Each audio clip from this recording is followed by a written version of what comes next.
Alright, तो स्वागत है साथियों आप सभी का आपके अपने चैनल GK24 पे। आज की इस वीडियो में हम बात करने वाले हैं बहुत ही शानदार वैकेंसी जो कि निकल कर आ रही है इलाहाबाद हाई कोर्ट की ओर से। इस वीडियो में हम डिस्कस करेंगे क्या इसकी एलिजिबिलिटी रहेगी, क्या क्या इसकी सैलरी रहेगी, कहाँ पोस्टिंग होने वाली है, सब चीजें इसमें डिस्कस करेंगे। चलिए शुरुआत करते हैं। तो यहाँ पे देखो, ग्रुप सी और ग्रुप डी दोनों के लिए निकली है इलाहाबाद हाई कोर्ट की ओर से। टोटल नंबर ऑफ वैकेंसी है 3306 और यहाँ पे अलग अलग वेरियस पोस्ट पे जो है वैकेंसी आपको देखने को मिलेगी, जैसे stenographer grade 3, junior assistant, driver, tubewell operator, process server और बहुत सारी। चलिए एक बार इसको डिटेल में देखते हैं और यहाँ पे ओवरव्यू ले लेते हैं। तो देखो, पोस्ट का नाम है various group C and D. कहां से? High court of jurisdiction at Allahabad. Total number of vacancy 3306। State exam है और ऑनलाइन आप अप्लाई कर सकते हो। इसके लिए 4 यानी कि कल से जो है इसकी एप्लीकेशन जो है आप भर सकते हो। 24 अक्टूबर इसकी लास्ट डेट रहने वाली है, तो तब तक आप मेक श्योर कि भर ही दें। और जॉब लोकेशन जो है वो आपकी यूपी में रहने वाली है, क्योंकि इलाहाबाद हाई कोर्ट की बात कर रहे हैं हम।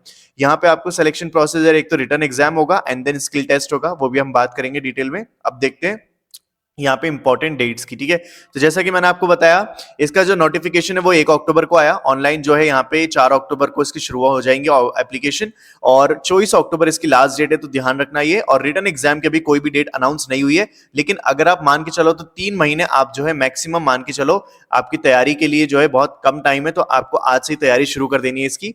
अब बात करते हैं यहाँ पे इलाहाबाद हाई कोर्ट की ओर से जो टोटल नंबर ऑफ वैकेंसी निकली है वो किस किस पोस्ट पे कितनी निकली है।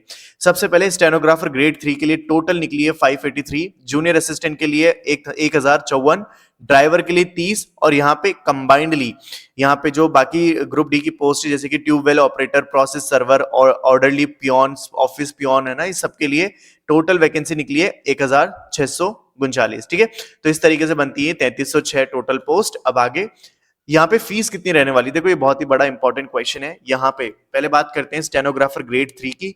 तो यहाँ पे अनरिजर्व्ड यानी कि ओबीसी और अनरिजर्व्ड को देने होंगे 950, ईडब्ल्यूएस के लिए 850, एसटी एससी के लिए 750। अब इसके बाद अगर जूनियर असिस्टेंट या फिर पेड अप्रेंटिस या ड्राइवर की हम बात करें तो इनकी क्या रहने वाली है? 850 अनरिजर्व्ड की, 750 ईडब्ल्यूएस की और एसटीएससी की 650। ठीक है, ये हो गया।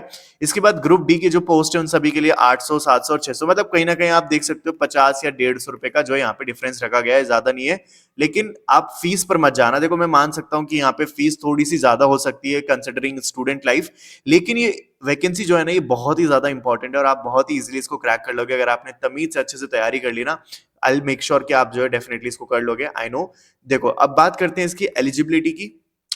तो स्टेनोग्राफर ग्रेड 3 जो है यहाँ पे बहुत ही ज्यादा अच्छी आपको पर्क्स और सब कुछ देखने को मिलेंगे। तो यहाँ पे ग्रेजुएशन मांगी है आपकी, कोई भी स्ट्रीम से आपने ग्रेजुएशन की हो, साथ में आपको स्टेनोग्राफी आती हो और इसके बाद आपके पास कोई टाइपिंग सर्टिफिकेट हो, यानी कि आपके पास कोई ऐसा सर्टिफिकेट होना चाहिए जो ये बताए कि यस यू नो टाइपिंग। और उसके बाद आपके पास एक डिप्लोमा, ये मतलब या तो ये सारी चीजें हो या फिर आपके पास डिप्लोमा हो, CCC certificate issued by NIELIT। ठीक है, इन दोनों में से कोई भी एक। इसके बाद आते हैं जूनियर असिस्टेंट, जिसके लिए आपको 12th पास होना है, जिसके साथ आपको यहाँ पे कंपलसरी है CCC certificate issued by NIELIT। ठीक है, ड्राइवर के लिए आपको 10th पास होना है, ड्राइविंग लाइसेंस होना है, 3 साल का एक्सपीरियंस चाहिए और बाकी इस तरीके से जो है आप बाकी सारी रीड कर सकते हो। ठीक है, ये सारी चीजें हैं। अब आगे देखते हैं Allahabad high court group C group D का सिलेक्शन प्रोसीजर क्या रहेगा, ये बात करते हैं। सबसे पहले रिटन एग्जाम होगा, उसके बाद आपको स्किल टेस्ट के लिए बुलाया जाएगा और अगर आप किसी दूसरी पोस्ट के लिए फिल कर रहे हैं तो आपको ट्रेड टेस्ट के लिए बुलाया जाएगा, मतलब एज पर दी पोस्ट आपका स्किल टेस्ट होगा। इसके बाद अगर आप ये दोनों स्टेजेस क्लियर कर लेते हो तो फिर आपको जाना होगा डीवी के लिए, यानी कि document verification and then medical examination. इन सब के बाद आप सभी को मिल जाएगी आपकी मनपसंद जॉब।